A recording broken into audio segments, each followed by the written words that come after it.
Pendant 10 ans, j'ai mangé du riz et des haricots. Mes parents réclamaient mes économies. L'écran de mon ordinateur portable était poussiéreux. Une fine pellicule grise recouvrait les pixels, mais le chiffre au centre brillait d'une clarté à faire pleurer. Solde, $0. Je le fixais. J'ai actualisé la page. Je me suis déconnecté du portail Naviant et reconnecté, m'attendant presque à un bug, une mauvaise blague des dieux de la finance. Mais il était toujours là. 0. Il était 23h45 un vendredi soir. La plupart des trentenaires étaient dans les bars, dormaient auprès de leurs partenaires ou faisaient défiler leurs angoisses sur TikTok. J'étais assis sur une chaise IKEA de seconde main, penché sur la gauche, dans un studio qui sentait légèrement le cannabis de mon voisin, célébrant la disparition d'un monstre de $80 421. 10 ans. C'est le temps qu'il m'a fallu. 10 ans de ce que mes amis appelaient une vie monastique et que j'appelais le mode survie. J'ai obtenu mon diplôme en pleine récession, en gestion de la chaîne d'approvisionnement, avec une dette qui pesait comme un poids sur ma poitrine. Pendant que mes camarades louaient des BMW d'entrée de gamme et allaient à Coachella, je roulais dans une Honda Civic de 2004 avec un autoradio à cassette et un voyant moteur que j'avais rafistolé avec du ruban adhésif noir. Je mangeais des plats préparés à l'avance, du riz et des haricots, 5 jours par semaine. Je ne sortais pas, car ça coûtait cher. Je faisais des heures supplémentaires à chaque jour férié. J'étais un fantôme dans ma propre vie, hantant la salle de pause pour un café gratuit. Tout ça pour nourrir le monstre. Et maintenant, le monstre était mort. J'ai fait une capture d'écran. Je ne l'ai pas posté sur Instagram. Je ne l'ai pas envoyé à la conversation de groupe. Je l'ai envoyé aux 2 seules personnes qui, je le pensais, comprendraient l'ampleur du sacrifice, car ce sont elles qui m'avaient conseillé d'aller dans cette université privée hors de prix. C'est fini. J'ai envoyé un texto à mes parents. Les prêts sont remboursés. Officiellement libre. La réponse a été immédiate. Les 3 points sont apparus. C'est merveilleux, ma chérie. Nous sommes si fiers de toi. Viens dîner dimanche. Papa fait un barbecue. Il faut fêter ça. J'ai souri. Un vrai sourire, sincère. Pendant 10 ans, notre relation avait été purement transactionnelle, tendue. Il me lançait toujours des pics subtils sur mes vêtements bon marché ou mon refus de participer aux vacances familiales qui impliquaient de prendre l'avion. Ils m'appelaient Scrooge, mais maintenant, je pensais qu'ils avaient enfin compris. Ils apercevaient le but. Je suis entré chez eux dimanche à 17h précise. C'était une magnifique maison, une maison coloniale de 4 chambres dans un lotissement où les pelouses étaient impeccablement entretenues. Mes parents étaient les rois et les reines de l'apparence. Un nouveau 4x4 dans l'allée tous les 3 ans. Des décorations de Noël somptueuses. Le genre de style de vie qui criait la réussite de la classe moyenne supérieure. Le voilà, l'homme sans dette, s'exclama mon père en me tendant une bière. Il portait un polo qui coûtait plus cher que mon budget course hebdomadaire. Ça fait du bien, hein? Les chaînes sont brisées. C'est incroyable, ai-je admis en prenant une gorgée. J'ai l'impression de pouvoir enfin respirer. On savait que tu en étais capable, a dit maman en revenant de la cuisine avec un plateau d'amuse-gueule. Tu as toujours été si discipliné, si concentré, contrairement à ton cousin Brian, qui m'en dit tous les mois. Nous nous sommes installés sur la terrasse. Le temps était magnifique. Nous avons parlé du travail, du sport, des voisins. Pendant 2 heures, c'était comme un simple dîner de famille, chaleureux et normal. Je me suis vraiment détendu. J'ai baissé ma garde. J'ai commencé à penser à l'avenir. Peut-être changer de voiture. Peut-être enfin faire un voyage au Japon. Puis, les assiettes ont été débarrassées. Mon père s'est raclé la gorge. C'était un son particulier, un raclement de gorge théâtral et grave qui annonçait un changement d'atmosphère. Il a échangé un regard avec maman. Elle a hoché la tête, un petit hochement encourageant. Papa a glissé la main sous sa chaise et on a sorti une enveloppe en papier craft. Il l'a posée sur la table basse en verre entre nous. Elle avait l'air lourde. « Mon fils » a-t-il dit en se penchant en avant. « Nous sommes vraiment fiers de toi. Ce que tu as fait demande une sacrée force de caractère. La plupart des gens de ton âge sont criblés de dettes. Ils ne vivent que pour le week-end. Toi, tu as vécu comme un moine. »« Merci. » Papa, dis-je en fixant l'enveloppe. Mon estomac fit un petit bond. Ce n'était pas agréable, mais c'était nécessaire. Exactement, intervint maman d'une voix douce, presque trop douce. Tu as développé une force de caractère incroyable, une discipline financière hors du commun. Tu sais vivre avec rien. Tu y es habitué. Je ne dirais pas que j'y suis habitué, dis-je en essayant de détendre l'atmosphère. J'ai hâte d'acheter du papier toilette de marque pour une fois. Ils ne rirent pas. Voilà, dit papa en tapotant l'enveloppe. Ta mère et moi, nous avons fait beaucoup de sacrifices pour vous offrir, à toi et à ta sœur, une belle vie.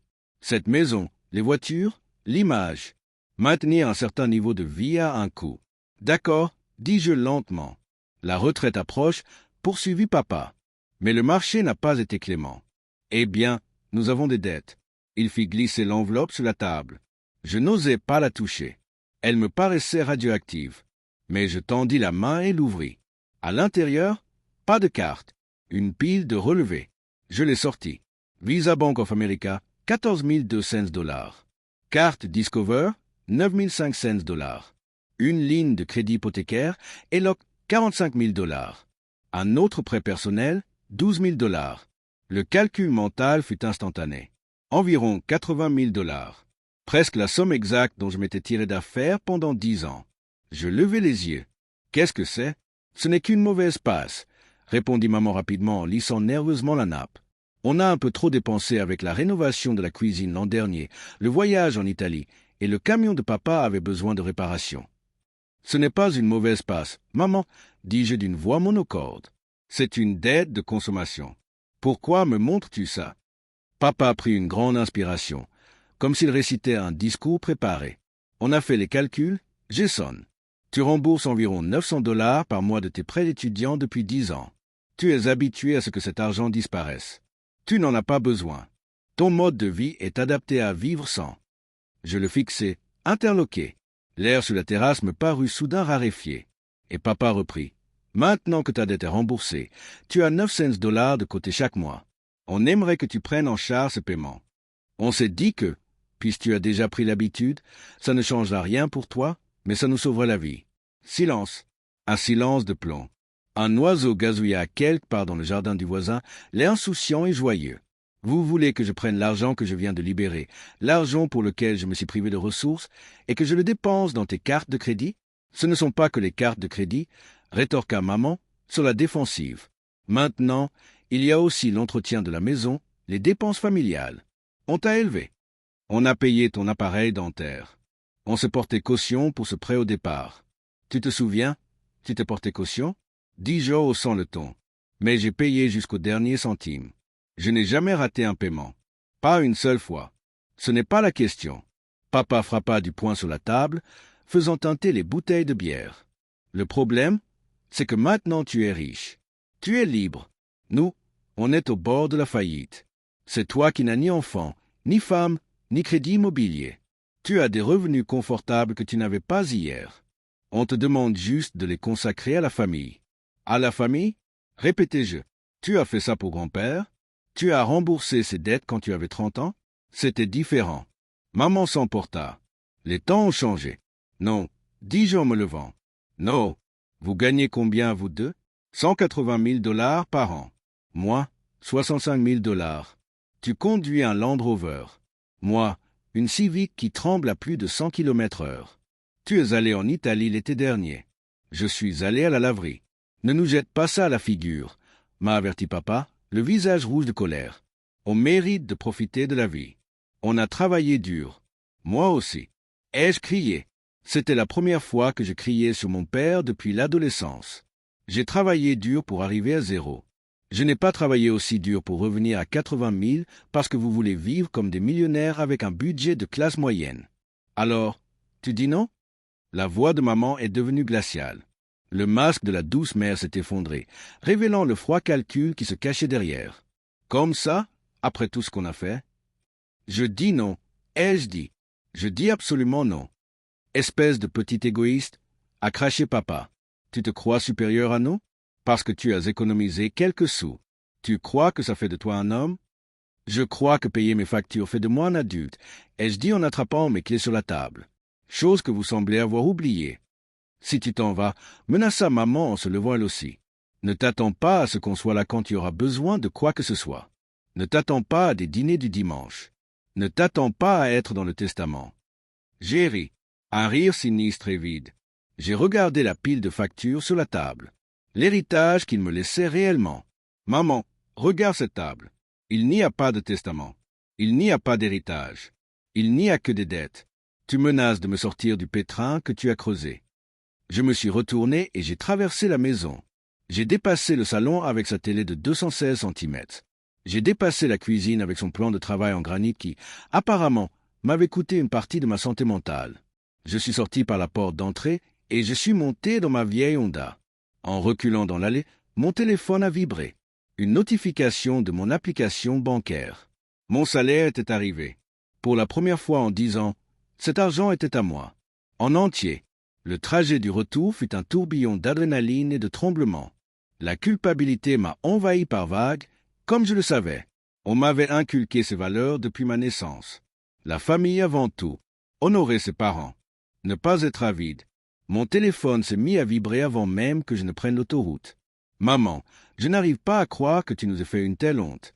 On est dans le pétrin, je sonne. Papa, ingrat, fais attention à toi. Maman, il nous faut juste 500 $ par mois. Alors, un compromis, s'il te plaît. Je me suis garé sur le parking d'une station-service. Mon cœur battait la chamade. Je me sentais coupable, comme le méchant de leur film. Peut-être que je pourrais les aider. Une petite voix faible dans ma tête a murmuré. Peut-être juste le minimum. Après tout, je suis habitué à vivre chichement. Puis j'ai regardé le siège passager. J'avais jeté l'enveloppe en papier Kraft là. Je l'avais sans doute attrapé instinctivement en partant. Je l'ai ramassé et j'ai regardé à nouveau le relevé de ma carte Discover. Sur la deuxième page, il y avait une dépense datant de 3 mois. Royal Caribbean Cruise Lines. À compte de 2500 $. J'ai regardé la date. C'était la même semaine où je les avais appelés, en pleurs, parce que mon radiateur avait lâché et que je ne savais pas comment j'allais payer la réparation sans manquer une mensualité de prêt. Ils m'avaient dit « Désolé, fiston, on a des difficultés, nous aussi. » Et ils avaient raccroché. Les choses n'étaient pas difficiles. Elles étaient juste priorisées. Et je n'étais pas la priorité. J'étais la police d'assurance. La culpabilité s'est dissipée, remplacée par une colère froide et lucide. J'ai pris une photo de la facture de la croisière. Je l'ai envoyée par SMS à la conversation de groupe avec une simple légende « Vends les billets de croisière. Vends le Land Rover. Je ne suis pas là pour te renflouer. » Puis j'ai bloqué leur numéro. Le silence qui a suivi était terrifiant. Pendant une semaine, je m'attendais à ce que la police débarque ou que mon patron m'appelle pour me dire que mon père avait appelé le bureau, comme il l'avait déjà menacé. Mais rien ne s'est passé. Je suis allé travailler. Je suis rentré. J'ai dîné. Vendredi, mon premier salaire, sans aucune dépense superflue, était sur mon compte. Après le loyer et les charges, il me restait 2000 $. Normalement, 1800 $ de cette somme irait en avion. J'étais assise dans mon fauteuil Ikea. L'appartement était silencieux. L'air était différent, plus léger, plus pur. J'ai ouvert mon ordinateur portable. Je ne suis pas allé sur un site de prêt. Je suis allé sur un site de vente de matelas. Mon matelas actuel était un instrument de torture à ressort que j'avais trouvé sur Craigslist il y a 6 ans. J'ai trouvé un matelas en mousse à mémoire de forme de gamme. Le prix était de 1200 $. J'ai tressailli. Mon instinct de survie m'a crié. C'est trop cher. C'est de l'argent jeté par les fenêtres. Économise-le. J'ai forcé ma main à rester immobile. Je l'ai ajouté au panier. J'ai ajouté les oreillers haut de gamme. J'ai ajouté les draps rafraîchissants. Total, 1450 $. J'ai cliqué sur « Passer la commande ». J'ai fermé l'ordinateur portable et je me suis adossé. Une sensation étrange m'a envahi. Ce n'était pas seulement du soulagement. C'était un sentiment de propriété. Pour la première fois, mon travail m'appartenait. Mon temps m'appartenait. Mon avenir m'appartenait. Ma sœur Émilie m'a appelé 2 jours plus tard. Elle avait 28 ans, vivait encore chez ses parents, toujours prise au piège. « Ils sont furieux », murmura-t-elle. « Maman raconte à tout le monde que tu te drogues. C'est pour ça que tu as besoin d'argent. Papa dit que tu les as abandonnés. Laisse-les parler. » dis-je, surprise de la stabilité de ma voix. « Comment vas-tu, M ?» Effrayé, admis-elle. « Il me réclame le loyer maintenant. Un vrai loyer. Au prix du marché. »« Pas ?» dis-je. « Fais tes valises. Tu peux dormir chez moi pendant 1 mois. Mais tu dois partir maintenant. Si tu restes, tu seras le prochain hôte du parasite. »« Je ne peux pas, balbutia-t-elle. Ils ont besoin de moi. Ils n'ont pas besoin de toi. Ils ont besoin de ton portefeuille. » Elle n'est pas venue. Je le savais. Elle n'était pas encore prête à jouer le rôle de la méchante. 3 mois passèrent. Je n'avais toujours pas parlé à mes parents. J'ai appris par un cousin qu'ils avaient mis la maison en vente et qu'ils déménageaient dans un appartement. Ils ont prétendu vouloir moins d'entretien. Mais je connaissais la vérité. La machine était à bout. J'ai quitté le studio la semaine dernière. J'ai loué un 2 pièces avec balcon et lave-vaisselle. Un lave-vaisselle. On ne se rend pas compte du bonheur que procure un lave-vaisselle tant qu'on n'a pas lavé chaque fourchette à la main pendant 10 ans. Hier soir, je déballais mes cartons dans mon nouvel appartement. J'ai retrouvé une vieille photo de nous 4, maman, papa, Émilie et moi, à Disney World quand j'avais 10 ans. On avait l'air heureux. Mon père semblait fort. Ma mère semblait douce. J'ai longuement contemplé la photo. J'ai eu le deuil de ces personnes. Pas de celles qu'elles sont devenues, mais de celles que j'imaginais. J'ai pleuré le filet de sécurité que je n'ai jamais eu. J'ai pleuré les dîners du dimanche auxquels je ne serai jamais invité. Puis j'ai rangé la photo dans un tiroir au lieu de la laisser sur la cheminée. Je suis sorti sur le balcon. Les lumières de la ville clignotaient en contrebas. J'ai pris un verre de vin. Un bon cabernet. Pas la bouteille à $4 que je m'obligeais à boire. J'ai pris une gorgée. Mon téléphone a vibré. C'était un courriel de ma banque. Relevé disponible. Je l'ai ouvert. Solde de la carte de crédit, $0. Solde du prêt étudiant, $0. Compte d'épargne, 6500 $. J'ai respiré profondément l'air frais de la nuit. Un goût de luxe. Un goût de liberté. On dit qu'on ne choisit pas sa famille. C'est vrai, mais on peut choisir ses dettes.